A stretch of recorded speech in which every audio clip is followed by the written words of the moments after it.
Check 1, 2, check. Hello, check. Hey everybody, can you hear me okay? I'm just testing my signal here. Make sure you can hear my voice okay. Testing 1, 2. Make sure you can hear my guitar. And then we'll also test out just a little bit of a track here to make sure you can hear all of this. So let me know if you can hear this, okay? Just drop in the chat there. You'll see on my right-hand side, which I think is yours too, there's a chat over there that you can use. And while I'm doing the webinar today, I'm going to be kind of looking at it once in a while, and then I'm going to be avoiding it sometimes, because if I stare at it the whole time, I don't really engage. So just so you know, I will watch it, and we do have other Guitar Zoom staff that are going to be answering questions and stuff too. But let me know if you can hear everything okay. Let's just test this out.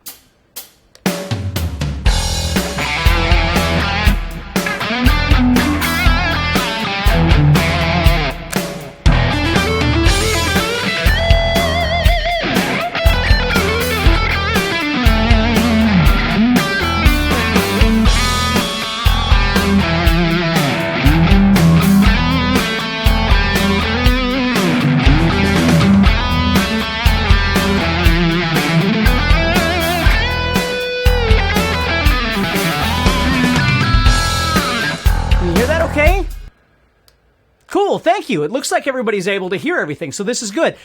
Hello, everybody. I am so glad that you can be here this evening, this afternoon, whatever time it is for you. We're going to be talking about 5 tips to great guitar solos. I'm going to give you actually a lot more than 5. So for the next hour or so, we're just going to have some fun. So I'm hoping that you've got your guitar handy, because I'm going to be throwing a lot of stuff at you. You're going to have a PDF that you can download. And I believe the guys will be putting that, again, in the right-hand side. You'll be able to click on a link over there to download it near the chat. You'll be able to click on that and then download that PDF if you haven't already gotten it. So let's just take a couple minutes here. I want to welcome you and thank you for taking time out again to hang out with me for a while and talk about guitar, which is what I love to talk about.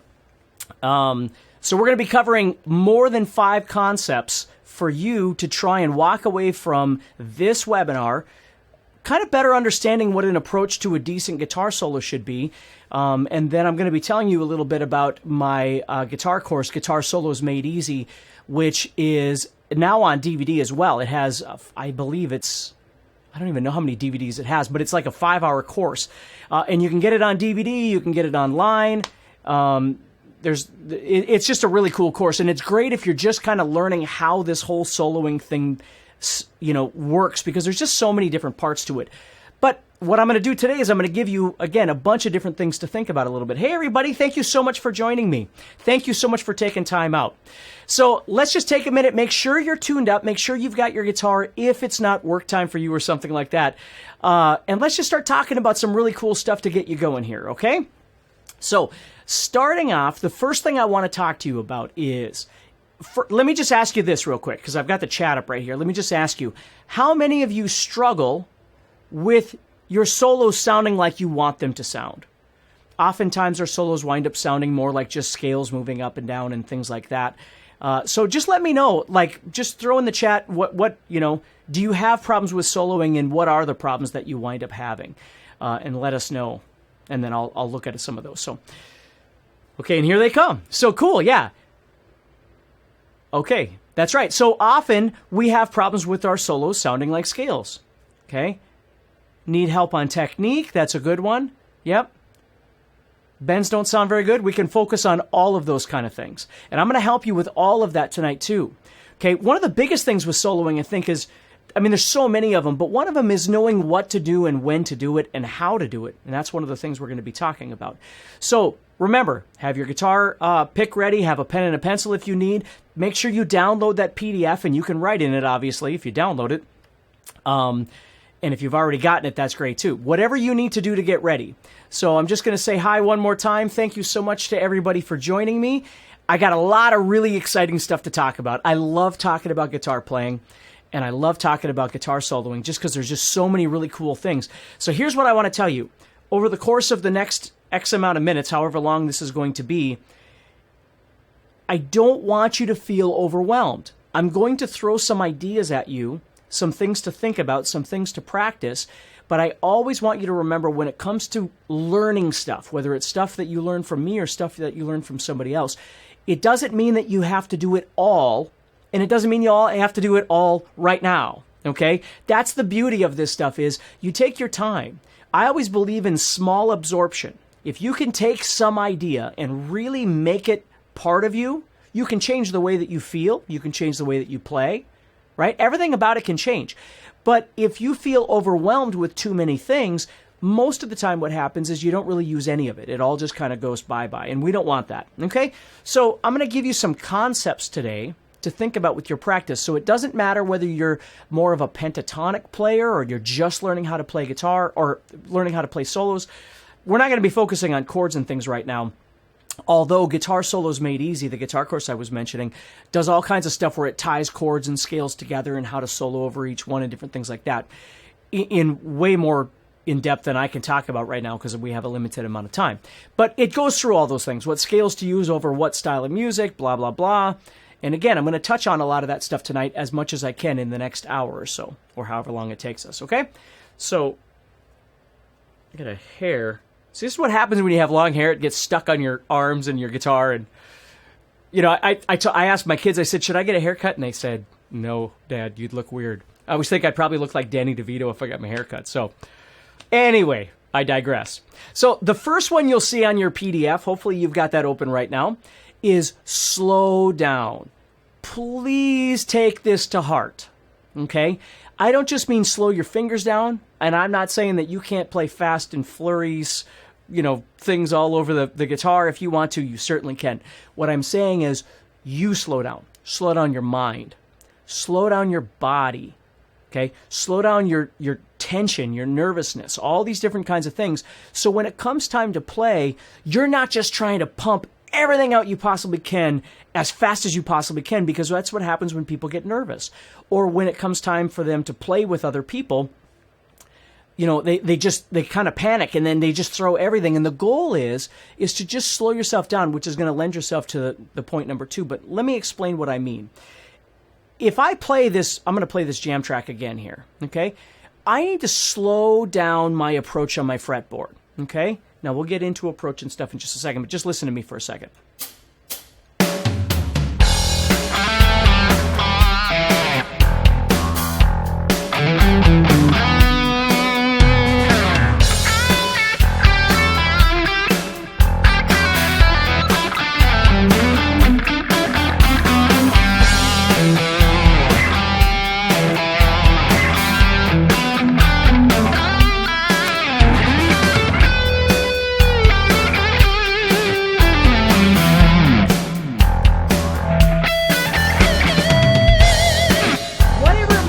Okay?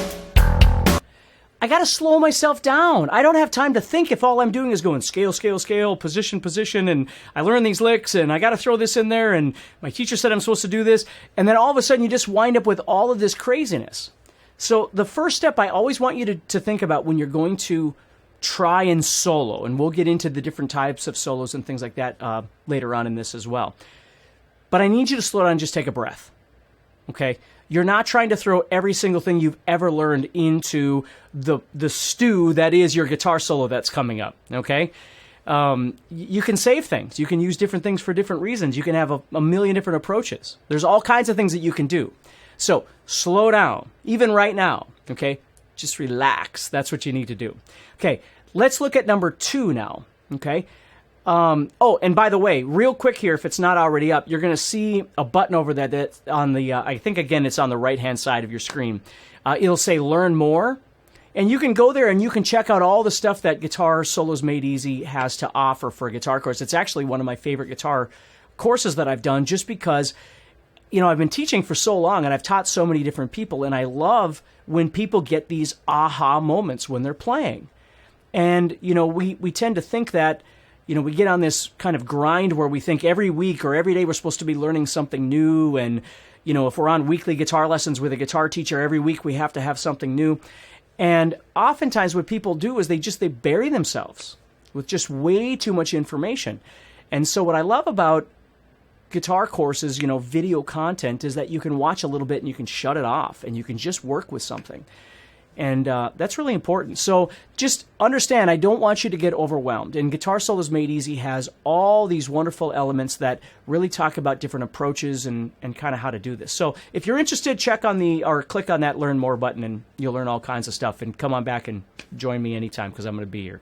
Okay, so number 2, thank you. I had a couple people respond that's awesome, so I appreciate that. Okay, let's see here. Number 2, this is really, really important. It's understand the situation. Understand the situation that you are in when you're going to solo over this particular thing. It might be blues, it might be rock, it might be pop, it might be major, it might be minor, it might be metal. There's all kinds of things that could be going on here. And again, we can't go into massive detail on every one of these things because neither one of us have that kind of time. But that's what the guitar course would go through. But please understand that they all have their own approaches. So a lot of times what you and I do is we get so used to jamming over jam tracks. And I think that's wonderful. But there's a couple of things that we're missing when we jam over jam tracks. Oftentimes we're jamming over a jam track that is 4 minutes or 5 minutes long or something like that. In the real world, you're not just jamming to a 5-minute song and then a 5-minute song. Like if you played in a band, even if it was your own band, think of Joe Satriani. He's not just jamming for 5 minutes on each song. He's written things. Like he's just singing with his guitar. He's not just improvising, right? So when we think about understanding the situation, the first thing we do is we establish what style of music is this that we're playing over, or what's the situation in terms of genre or whatever. Is it a rock song? Are we going to do this? Is it a country song? Is it a pop song? Is it a blues tune? Is it a metal song? Okay, what key is it in? Is it in major or is it in minor? Makes a huge difference. Okay, and it might even make a difference for you in terms of visualization of your fretboard. If it was in the key of G, you might be able to see your guitar really well. But if it's in the key of D, for instance, or whatever, you might have less of a time being comfortable. Now, people always use this thing that says, well, if you learn this in one key, you can just move it up and everything just moves up. Okay, that's simple to say, but that's not always easy to do. Okay? And if you've done it before, you know what I'm talking about. You might be able to see the key of A minor pentatonic really great and understand that the key of B minor is just 2 frets higher, but that doesn't mean that when it comes time to actually improvise with other guitar players, or other musicians, drummer, whatever, that it's just as easy to see. Like if you've worked the daylights out of seeing it in A minor pentatonic and you know it all over the fretboard, and all of a sudden you have to be an F, your eyes don't perceive everything the same way. It's not as easy as, well, you just move down or you just move up. The theory is, the logic is, but the actual performance can change quite dramatically. So you've got the style of music. Okay, you've got the key that it's in, either G or A or whatever, or it might be a major minor thing. Here's another really important one. Groove. The groove of these songs are different, therefore your approach is going to be different. You've got to learn to listen and think about, this is why you slow down, so you can try and figure out what you're going to try and do over this, even if it's just pentatonic. There's nothing wrong with pentatonic. It's not like people get this weird misconception that pentatonic is like a beginner scale and then diatonic is the adult scale. It doesn't work that way. Guitar players play all kinds of different things and do all kinds of different stuff, just for different sounds, different colors, things like that. But the groove is something we forget about, because if the song is really slow or it's really open, we've got a lot more freedom to do things. If the song is tight, like this one I was just playing, you got to kind of abide by that. If you're not, if I play this, and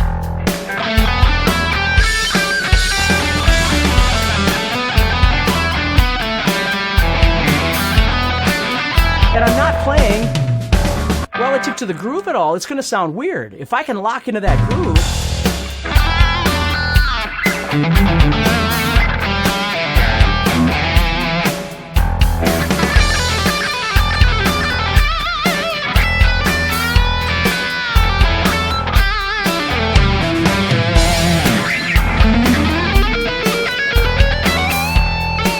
whatever it might be that I'm doing. But I'm thinking about the rhythm. I'm thinking about the key. I'm thinking about the groove. I'm thinking about all these different kinds of things. The tempo. What kind of stuff can I play at that tempo? I need to be aware of these things. Okay? So here's the point. Doobie Brothers said it best. Listen to the music. Okay? Listen to it. What's it trying to tell you? Okay? So instead of getting all crazy about all these different scales and all these different things, and I'm not saying that that's not good to know, to have information. It sure is. But sometimes information doesn't lead to good solos. It just leads to information. It makes for a great book, but it doesn't make for great playing. So that's why, like even now, what I was trying to do, I would remind myself, okay, I'm trying to lock into this groove, but let's slow down.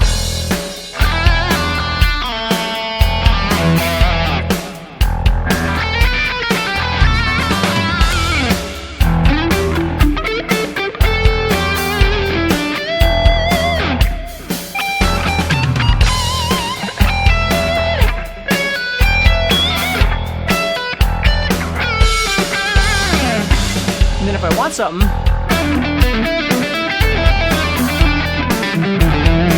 I'll throw something else in there that kind of breaks things up. We'll get into that in a little bit as well. So here's another thing about understanding the situation. Understanding the situation isn't just the music that you're playing over, which is a huge part. It's also your comfortability level. What can you see? What can you dominate on this fretboard? So, for instance, this is a little bass track in the key of E minor. So it's just E over and over and over. So when I look at my fretboard, I've got to be able to use that information and go, well, what can I see? Can I see E minor pentatonic? Can I see E natural minor, or E Aeolian, we call it, or something else? Maybe I'm going to use E Phrygian over the top of this, or some sort of harmonic minor scale or something like that, or whatever it might be I'm doing. I'm just saying, what can I see and how can I coincide that with what I'm hearing, right? So let's say I want to do something that's a little more Phrygian.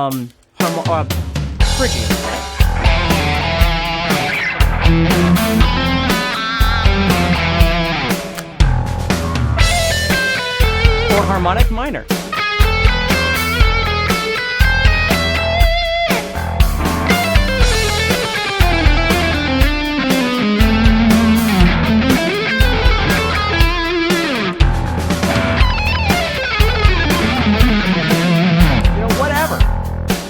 Whatever it might be, okay? I'm just being stupid here, but that's how you do this, is you figure it out. So I'm using this jam track to figure out ideas, and I'm exploring different things. And if I find myself doing too much of the same thing, I slow down and try and think of something else, okay? But that's kind of what improvisation is, okay? And again, we're going to get to that in just a little bit. We're going to talk about that as well. So understanding the situation, one of the most important things, you can't approach every single thing from the same angle. You can't just play the same scale, the same licks, the same tempo, the same movements over and over and over. What I love about visualization of my fretboard is it gives me the ability of being able to see the guitar this way and move anywhere I want in context of that with different kinds of movements. Now, when I was younger, I kind of thought playing was all about learning licks, and I love licks, don't get me wrong. But I kind of thought like solos were just a bunch of licks tied together, and they're really not. They're actually based more on what you can see and being able to travel different places on your fretboard and then do licks when you get there, or do licks to tie your movements together. So, for instance, if I was playing, I might move from here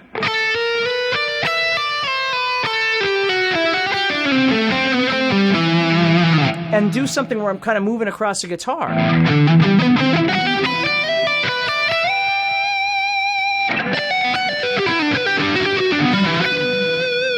And so I'm always looking for different ways of moving. And then once I get there, then I'll play some sort of lick that I know or whatever, or the next things we're going to be talking about, okay? So that's number 2, okay? Let me know if that makes sense to you. Okay, so number 1, it's conceptual right now. Number 1, slow yourself down. Slow down your playing. Slow down your thought process. Slow down your heartbeat, for goodness sakes, okay? Number 2 is now that you're slowed down, assess your situation. Understand what you're trying to do. What are you playing over? What are you going to do? Okay? Don't just try and dive in with everything being exactly the same. Otherwise, it's always going to sound exactly the same. Okay? Now, let's work on trying to develop what we're seeing so we can enhance this current situation that we're in. Which brings us to number 3. Number 3 is phrasing. Okay? Phrasing. Now, phrasing for me is kind of like speaking, if you were an engagement speaker of some sort, right? You talk to groups of people, talk to kids, you're a teacher, whatever it might be. If you talk the exact same way, with the exact same sentence lengths, with the exact same inflection of your voice, right? This always brings me back to Ferris Bueller's Day Off, when the teacher's going, Bueller, Bueller, Bueller, Bueller. And then they show all the kids in the classroom and they're all just going, right? So you can't do that. And when we solo, we don't want to do that either. We want our sentences to be different lengths. Sometimes they're shorter, sometimes they're longer. Sometimes they're louder. Sometimes they're softer. Okay? And most importantly with phrasing is, you have got to stop playing sometimes. You have got to stop the vibration of the strings. Because when somebody is listening to you, even though your brain's going 100 miles an hour if you're not thinking about number one, slow down, right? And you're going...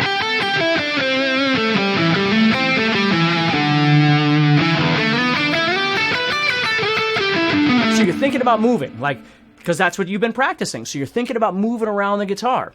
And then you're stopping, but you're not really stopping. You're just pausing. It's a comma. You're just pausing.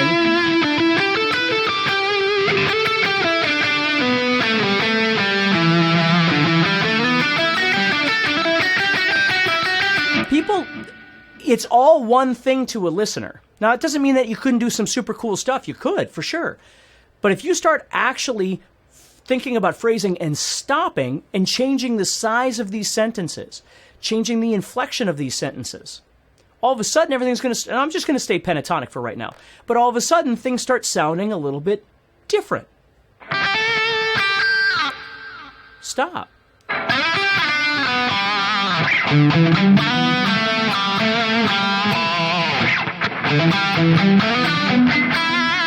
You see? Different kinds of things like that. Now, what I'm also thinking about is my rhythm, right?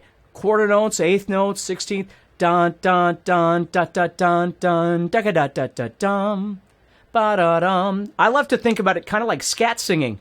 Not that I'm a good scat singer, but as I'm playing...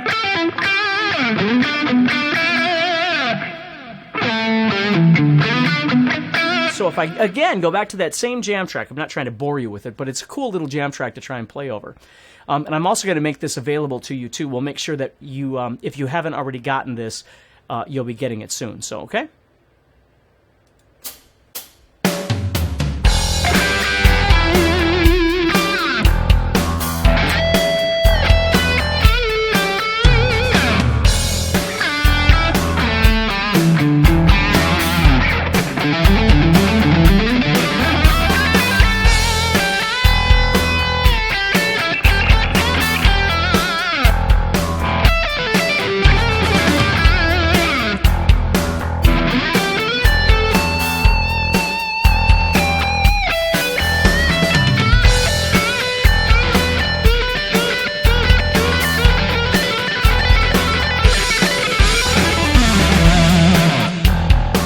Just trying different things, but I'm trying to sing more than just play a scale.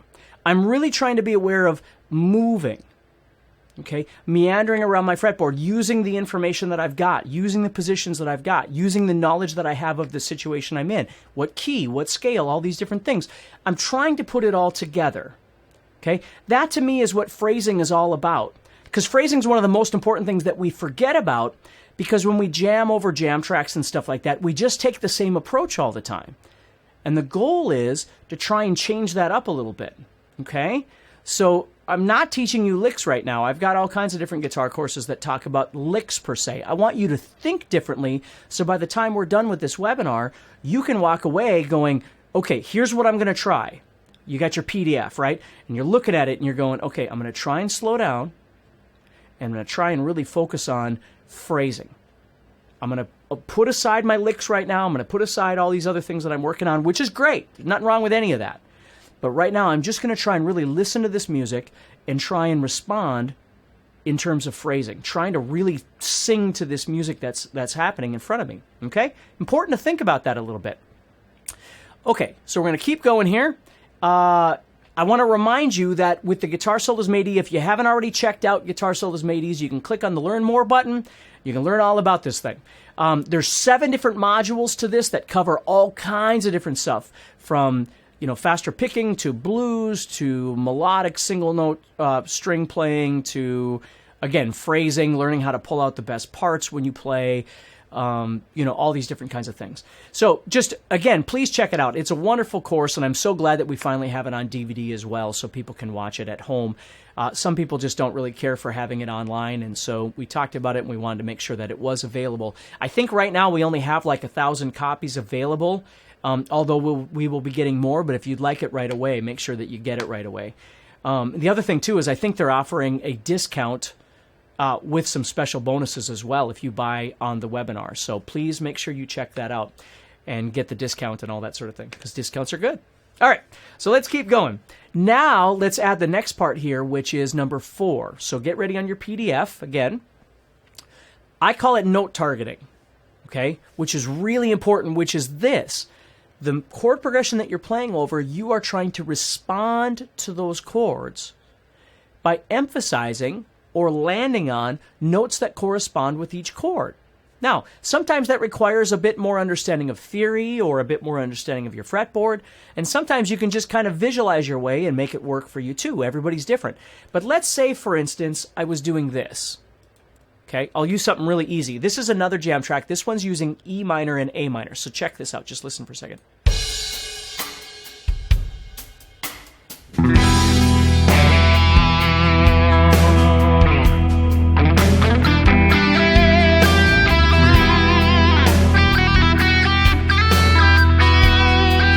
Comes the A minor.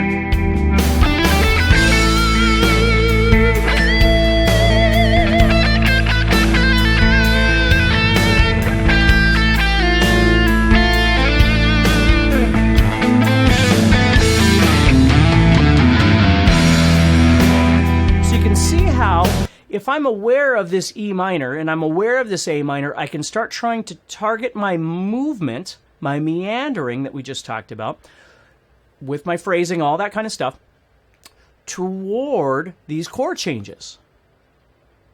And it makes a huge difference, because again, I'm not just going, right? Just playing up and down this scale. And I'm not making fun of it. Believe me, I've done it 8,000 times. I've done it more than you've done it, making that sort of mistake, okay? What I'm saying is you start thinking about phrasing, but you know in the back of your mind that this chord is coming, so you're going to try and make a response to this chord. Now, obviously, the faster the music is and the more chord changes there are, the more difficult the situation becomes. So depending on where you are in your playing or what your situation is, if you're already in a band and you've got these songs that you're trying to solo over, you've got to go back and kind of reassess what you're doing and how you're doing it, but become aware of this. So as I'm playing, I'm thinking about this E minor, and I'm going to do whatever E minor stuff I want. But when that A minor comes around, I'm going to start thinking about that A minor and respond to it. So here's E minor, doing whatever I want. Here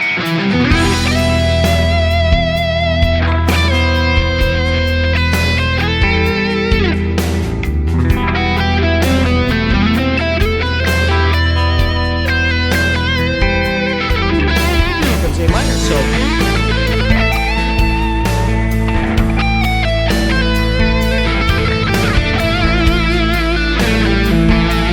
that E minor, so I'm going to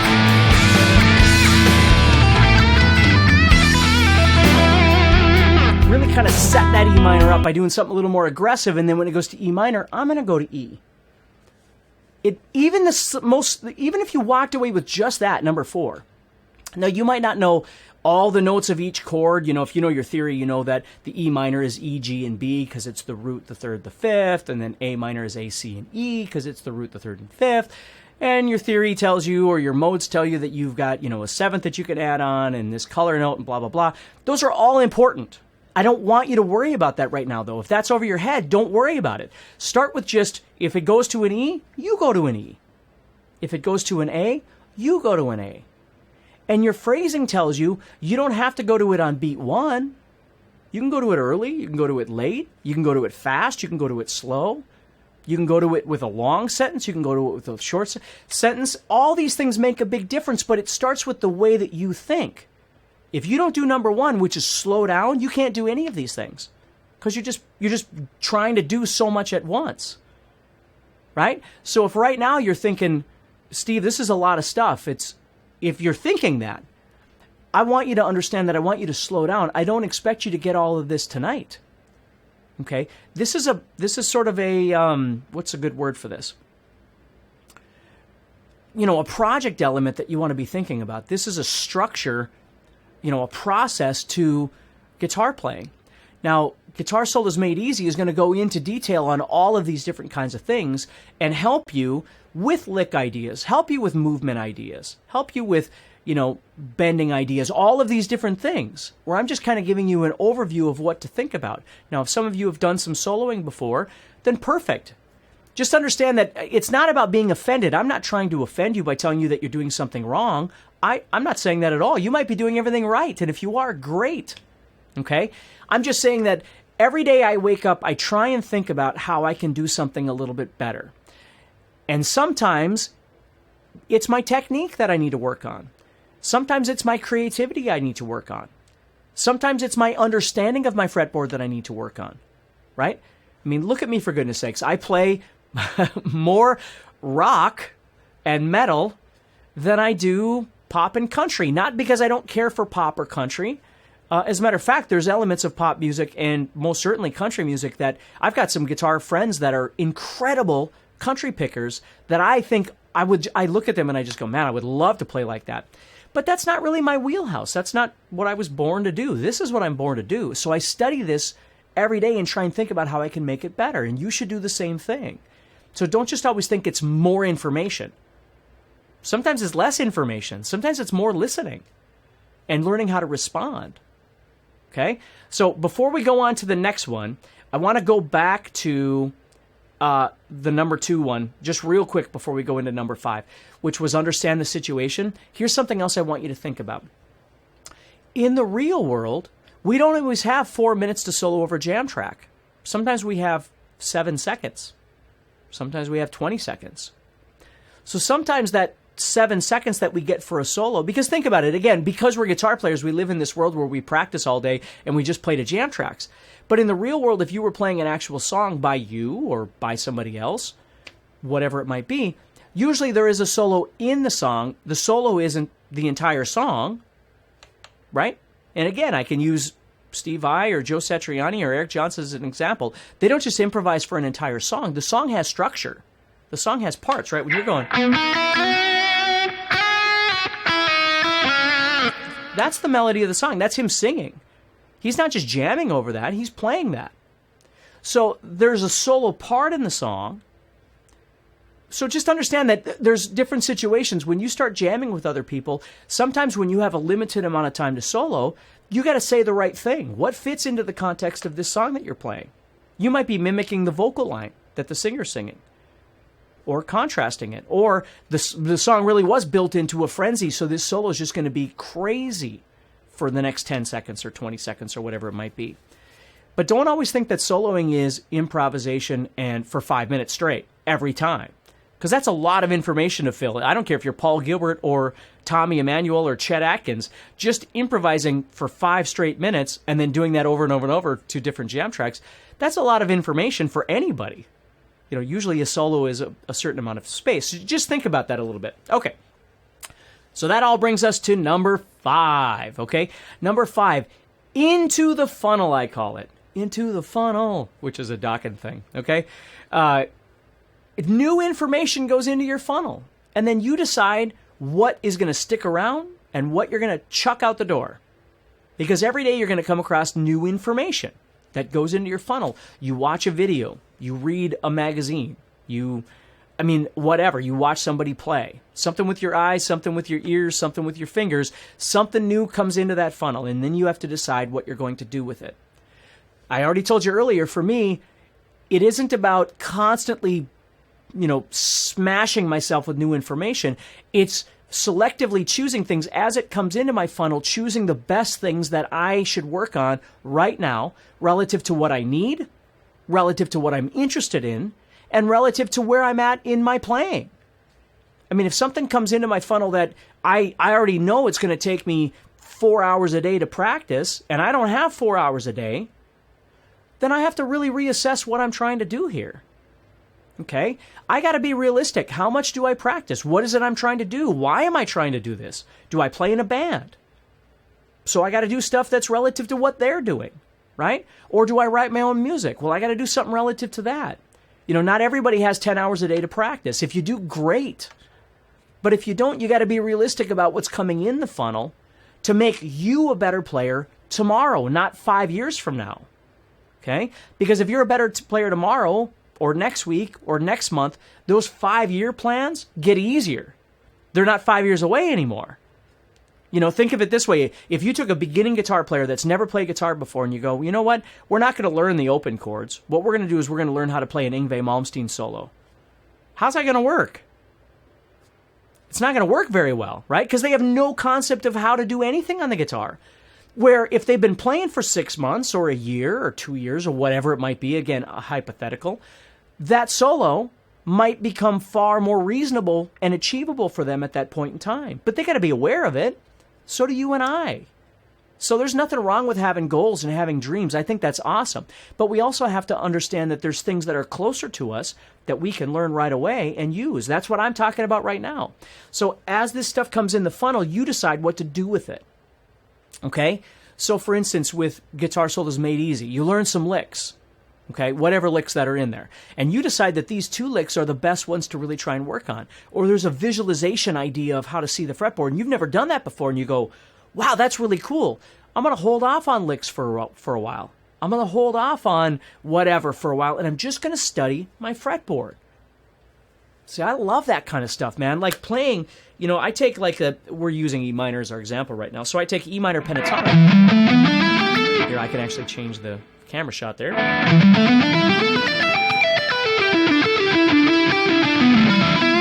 So what I like to do is I like to take this idea and start figuring out how I can do something interesting with by moving around with what I can see. So I might take this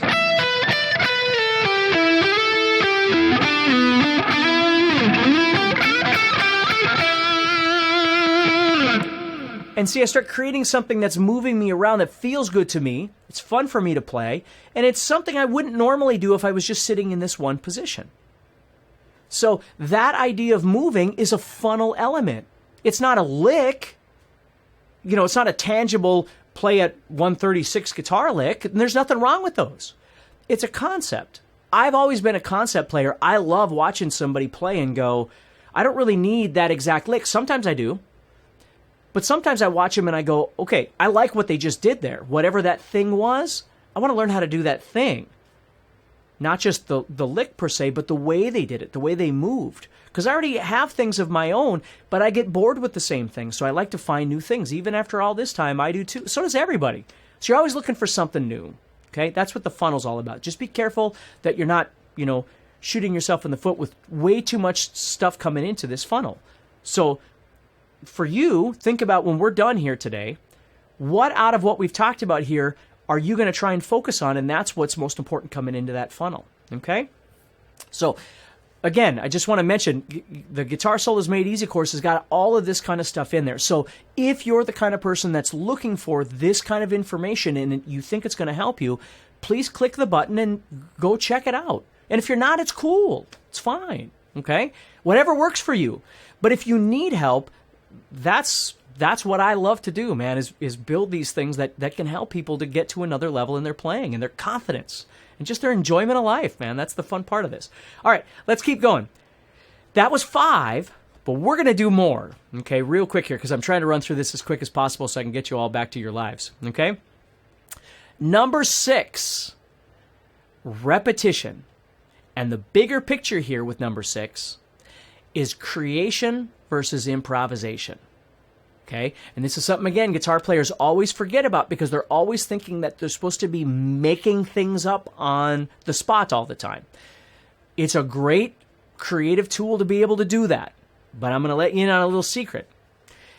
Improvisation isn't really a real thing as most people think it is.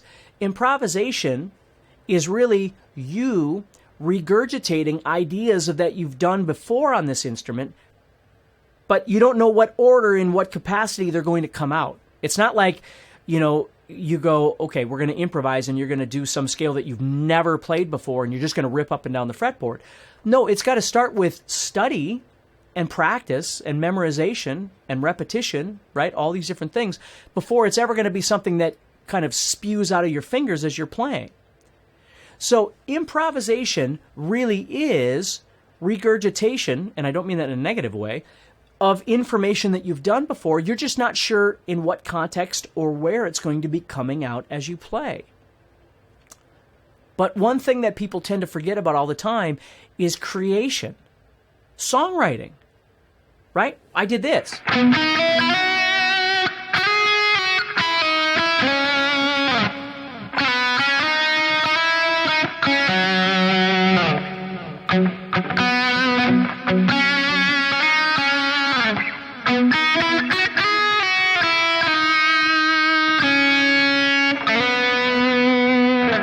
That's written by Joe Satriani. It's a phrase that you and I can learn. We can replicate.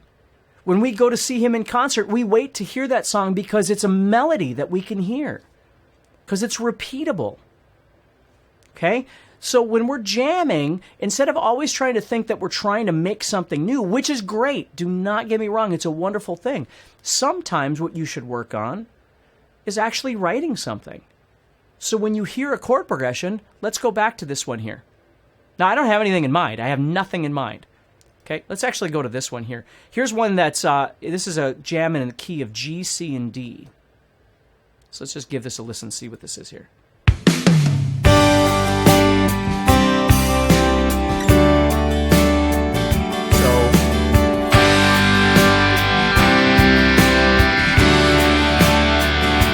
This is a perfect example of number 2, which is understand the situation, and number 6, which is creation. It's G, C, and D. So I'm trying to think in my head,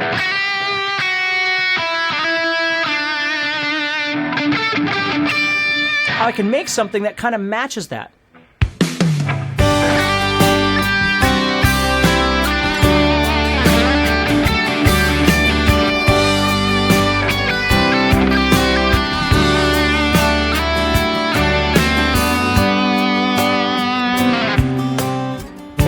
So if I like that, I would try and do it again and keep dialing it in until I've got something that I really like. Now, I might change little elements. It doesn't have to be note for note exact what I did, but it would be something you could sing, right?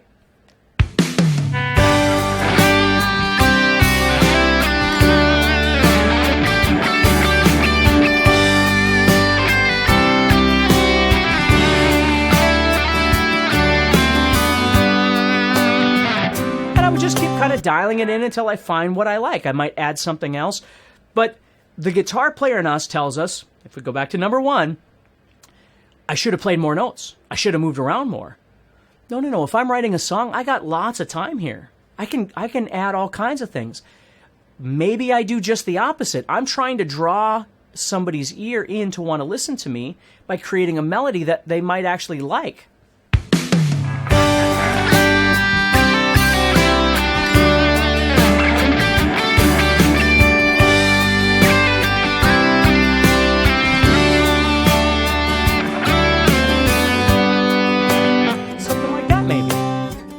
So when I do songs, like when I people will hire me to play solos on their albums and things like that, this is exactly what I do. Is I'll sit around and I'll improvise, and then little things will come to the surface that I kind of like, and then I'll keep repeating those, and I'll keep kind of filling in space. And sometimes I'll wind up with a fully constructed solo that I like.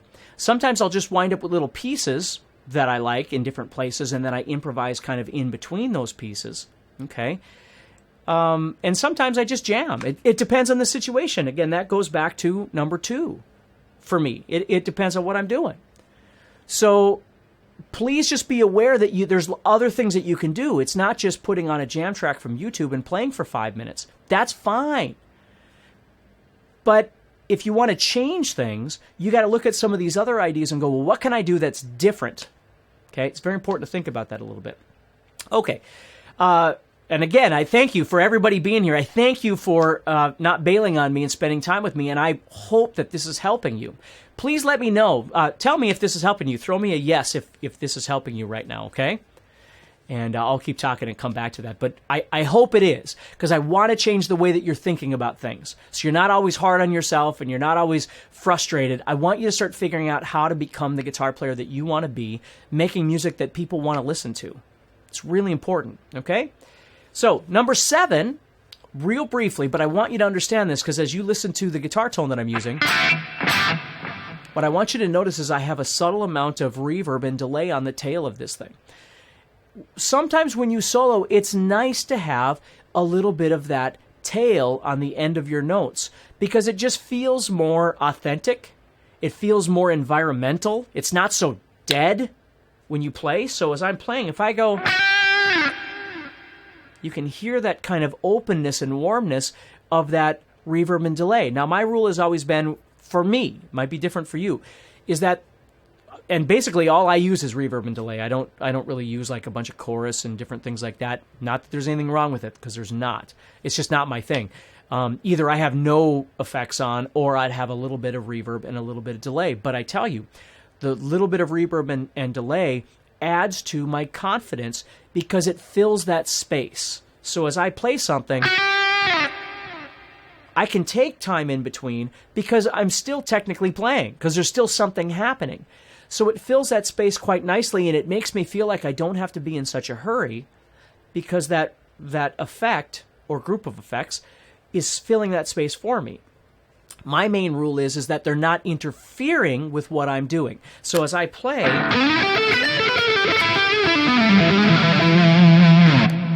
I want that reverb and delay to come in when I'm done. I don't want it to overlap what I'm playing. If it's so loud that it's getting in the way of the notes that I'm actually picking, I don't like that. I like that to just be, again, I'll call it a tail. It's just something that's happening at the end. And there it is at the end. It's just filling some space. And it feels quite nice when I'm doing like a bend. And there it is. And, you know, if I wanted to do something real kind of guitar solo-ish on stage, maybe I'd even bump those up a little bit more and have it even be a little bit, you know, a little bit more powerful tail at the end of this thing. But most of the time, no. But it's just something to think about a little bit, because, again, we don't always understand our gear. I actually had a student that was telling me that he bought an Axe Effects, which is a wonderful piece of gear, but he spent almost a year trying to figure the thing out, because he's a techie kind of guy, and he was in there trying to figure all this stuff out, and was forgetting about practicing because he was so busy trying to do all this other stuff. And I understand that mentality, because I have the same kind of addiction to technology and all that kind of thing. I just enjoy that kind of stuff. So when it comes to guitar playing, I try and avoid it as much as possible. And I just stay in a place where I can plug into an amp, and I can get good sound, and I can have a little bit of effects, and I'm done. So I don't spend hours upon hours. And I'm not saying that any of it's bad. I'm just telling you the way it is for me. So, but when it comes to soloing, it is nice to have a little bit of that tail or that wet sound that kind of fills that space, because it makes you feel better. There's just something about it that feels a little more secure. It's like a blanket for me. So it's nice to have. I don't have it on all the time, but it is nice to have. So think about that a little bit when it comes to tone and effects and things like that. You know, you see me play these Ibanez gems with these EMGs a lot. It's my comfort zone. Doesn't mean it's right for everybody. It isn't, but it doesn't matter to me what's right for everybody else. What makes the most difference is what's right for me, right? So these they fit me comfortably. I can manipulate this guitar better than most any other guitar out there that I've tried. And the EMGs, you know, for me, the guitar is like the car, and the pickups are like the engine. And these two just work together in a way that makes sense for the way I play and the way my fingers move and the sounds I need that make sense in my head and my ear. And I want you to think about that a little bit, because it does make a big difference for you. Okay? And finally, because you're probably sick of hearing me talk, okay, the last thing I want you to think about is vocal elements. And I talk about these all the time, and I just want you to be aware of how important these things are. Learning to do effective bending, learning to do effective vibrato, hammer-ons, pull-offs, slides. These are those things that make your guitar sound less like a guitar and more like a voice. Because you can take anything that you're playing over. Let's take this one here, this E minor thing here. Oh, I gotta turn it up.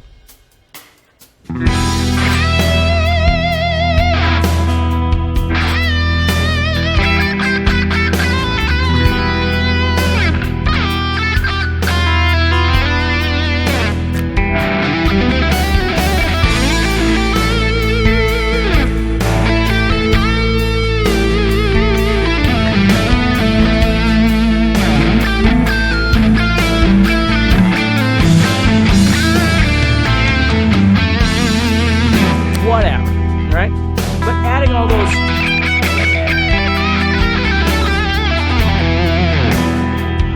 It gives it a human, raw quality that you don't just get by playing, your scale up and down. Although, cool licks like that really rock, because then they take all these other things that we've been talking about and they just hammer it in, and then we move back again. That to me is the funnel. So I'm always thinking about that. Or the phrasing element. High, low, fast, slow, loud, soft, all these different kinds of things. Pentatonic, diatonic. Always trying to, find a different way of being able to approach these things so the listener and you stay interested. So anyway, that's running almost 50 minutes here. So I want to encourage you to click the Learn More button, see what you think of Guitar Solos Made Easy. If you get it while you're on this webinar, there's bonuses, there's discounts, all that kind of stuff. I believe you can get it online only, or you can get the DVD and online version together. But it just covers all kinds of different stuff. Okay, like I said, there's 7 different modules that just cover all kinds of different things that can help you in your journey. And plus, if you're not already a member of the GuitarZoom community, on Facebook, I would strongly encourage you to do that, because we keep it very positive and encouraging for each other, and just try and keep this whole guitar thing moving forward so everybody's having a good time and feeling good. Doesn't mean we don't get frustrated. We get frustrated on a regular basis. It's learning how to come out of it. That's the key. Okay? You can't just spend your whole life doing something that you hate. You might have a job like that already, that's what pays the bills. This shouldn't be that. This should be something that escapes you from that element. Okay? So please make sure that you stay positive and you keep practicing, and stay in touch. Let us know here at GuitarZoom how things are going. But please check out GuitarZoom, our Guitar Solos Made Easy, and let us know what you think. Click the Learn More button and jump on it and give it a try. Okay? So everybody, take care. Have a wonderful day / evening / morning, depending on where you're at, and keep practicing. It's so important. So take care, everybody.